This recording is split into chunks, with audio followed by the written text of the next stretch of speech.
back then, when it was like Omicron levels, were really tricky. And sadly, soon after World War II.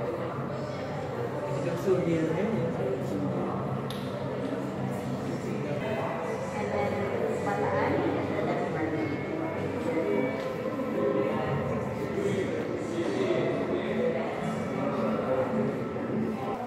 So this one, itong area na to is the different presidents of the Philippines. Start from Laurel with their march, Jose Pilar, kabila. Yes. And then up to Aquino. Up to Aquino. At ang kanilang height. Yes. That was hard to reach. Because this was completed 1974. Wala pa yung people power at that time. So we have lang the parang... So after this, people are asking, there's so much more that happened after 1946. So how do you implement that part of history? So instead of creating more dioramas, we decided to make na lang an audio-visual. So yan. So okay. This walks you through the Marcos era until the 1986 people power in EDSA. This was created by Manolo Quezon, the grandson of Manuel Quezon, and it basically invites guests to create their own diorama dialogues or try to make connections with the dioramas here, because of course this is just one side of history and there's so much more that happened in between all of that, so we want to invite our guests to also try to make connections. Before we proceed upstairs to the artifacts, I'll take you through the Liberation exhibit. Yeah. So what are yung paintings in Fernando? Sa taas. But I think Sir John is here, the head of Philippines Library. Okay. So this part is the Liberation War and Hope exhibit. So it's Bakit may Manila Bulletin? Wala kami. Sponsor din daw kayo. Yeah, let us know para may... Sige, we'll tell you. Basically, it walks us through the start of the war in 1946, December 8th. So it's clever because they use the floor stickers for social distancing, and at the same time, you have to follow it to learn the story. So 1946 started World War II in the Philippines, December 8th, and then go to here. And here is Manila was declared an open city. So Manila became the second worst hit city during World War II.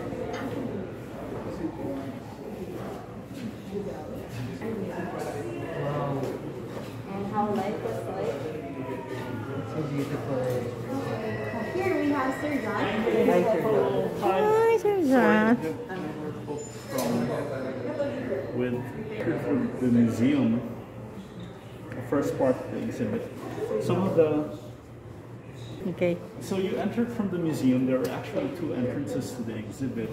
One is the one from the museum and a public access point.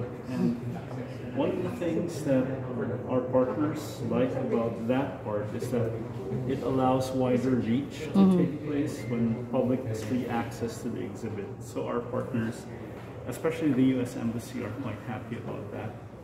Part of what BPI mentioned earlier, the social good that it advocates, is the remembrance of history. And as we move temporally farther from the war, it's difficult to remember the sacrifices and the struggles that we were not Filipinos able to actually experience. went through. Many people are starting to forget the war, except maybe families who have veterans, like ancestors who are veterans. So this exhibit aims to correct that, to promote historical awareness through the remembrance of war. Now, unwittingly, as the exhibit was being developed, COVID happened. So there were surprising parallels that the exhibit folks, the people putting together the exhibit, saw between the past emergency of war and the present, still an ongoing pandemic, but of course we were really hard hit during the lockdown. So Maybe the most broad parallel would be the war and the current pandemic as a test of resilience, right? And also an ordeal of sacrifice and struggle. So this exhibit is divided into three main pockets, one featuring life in the Philippines before the war, which is the purpose of one of the highlights, this diorama. And the photographs also depict that. Everyday life before the war. It would be unfair to say that the Philippines was not prepared for war, because we were, but no one expects the kind of shocks that war brings. So in this particular depiction of everyday life in Manila, what I find most notable is the trace of Japanese presence even before the war. So part of the war preparations was constituting an army. So this is an interesting photograph because it represents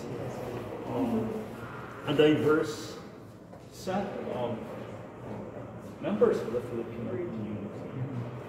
So this ends the first pocket of the exhibit, and we move on to one of my favorite portions of Liberation, War, and Hope. The rest of the exhibit is very colorful, but at the moment of rupture itself, when the Japanese started with that, obviously there would have been much chaos. So this dark room has sound as a feature. What people during the war must have felt internally when the bombs started.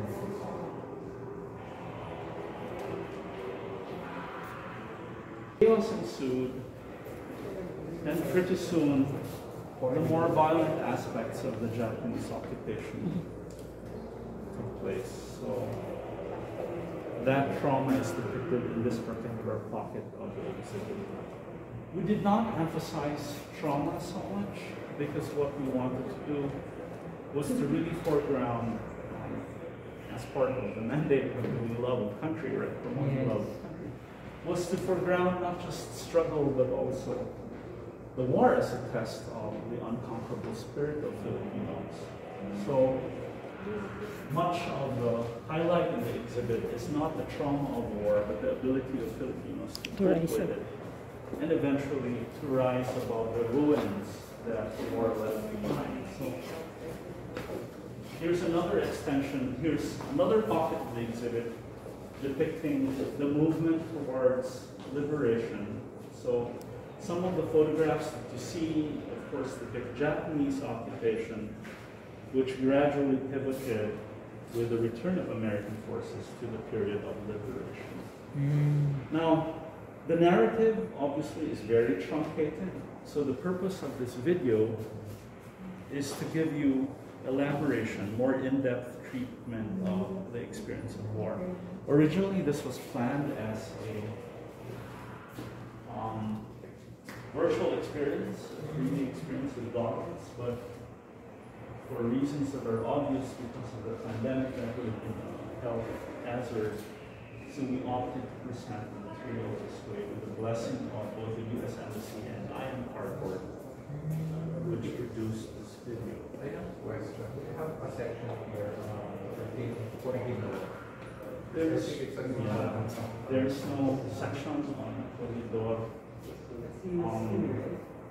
And it is an important section, also subject to a lot of debate on war history because the defenses of Corridor often provoke very passionate response along people kind of history. I think there's Corridor has its own Yes. Corridor has its own, but just so you know, the project has not yet been launched, but we actually plan to do a virtual tour of some of the war exhibits. This section which depicts the period right after the war. Am I allowed to touch the exhibit? Yes, you are. Sorry, I'm even touching kasi the exhibit. There are other features that require tactility on your part, but I left you to discover them. So one of them is that sound room. But there are other pockets that you'll discover on your own. I don't want to point them out so they would be a surprise. So what I really like about this period of Reconstruction is this panel, Yeah. because that space, especially the dark room, So this can one. seem claustrophobic. But at this point of the exhibit, when your tour is about to end, you're rooted in present time with a view of the museum and what's outside. Yeah, this one, man, it's somehow happy. When you go to the memorial in World Trade, it's like very, yeah, depressing. So this is the last two main features for you. It roots you back in the present by returning to Nielsen Tower, which is a structure that still exists on Makati Avenue. And if you wanted a view of Nielsen Tower in that period, you can see it in this blown up photograph. So in present day, this would have been Makati Avenue, and this airstrip would be now Ayala Avenue. So I find it interesting because We're now obviously standing a lot on of the- our country's economic mobility Are here in is Makati. what keeps us going, and it's here in Makati. And That's the crowning jewel of it the seems brothers. auspicious that The crowning jewel of the physical site of the Philippines' present economic mobility was actually an airstrip before the war. So another interesting part, the last point I'd like to share with you, apart from the tower, would be that if you stood on this spot of the exhibit, you would also visually reconstitute the panels that you see before you. So the period of Reconstruction in history is obviously mimicked by your own mental reconstitution of the panels, completing your experience. And that ends my presentation. I hope. Upstairs to the Zobel Gallery. Okay. Is everyone fine with using the stairs? So we're now here at the 3rd floor. Here we are at the intertwined exhibit. So let's start.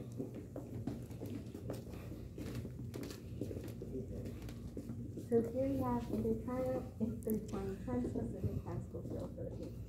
So this exhibit is curated by Dr. Florina Capistrano Baker. She used to be one of our past museum directors. Okay, so right here.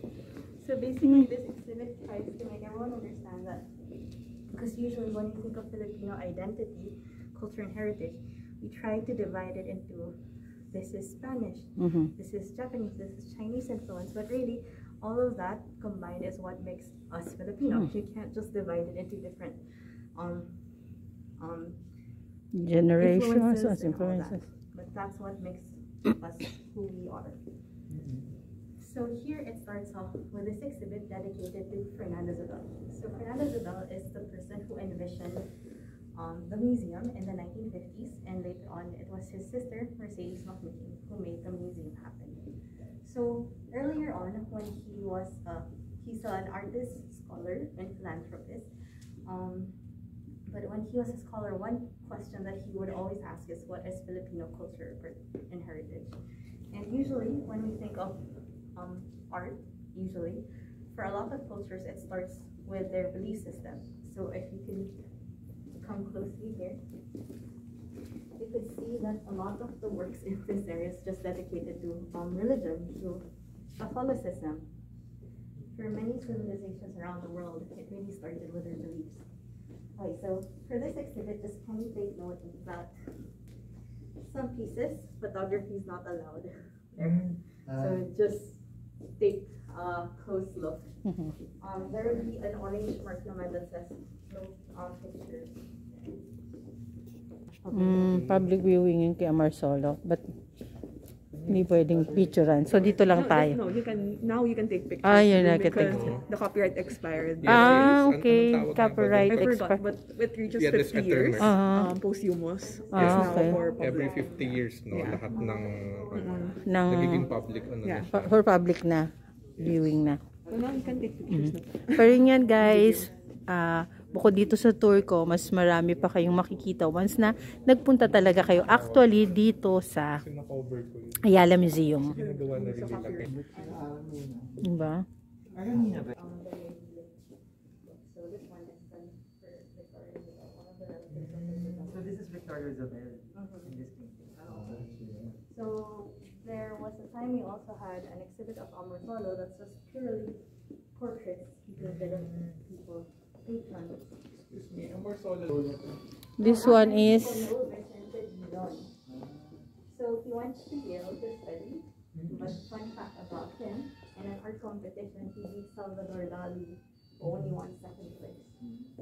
So imagine, like, usually people, when you think of Amor Solo, Luna, there's so many other Filipino artists out there.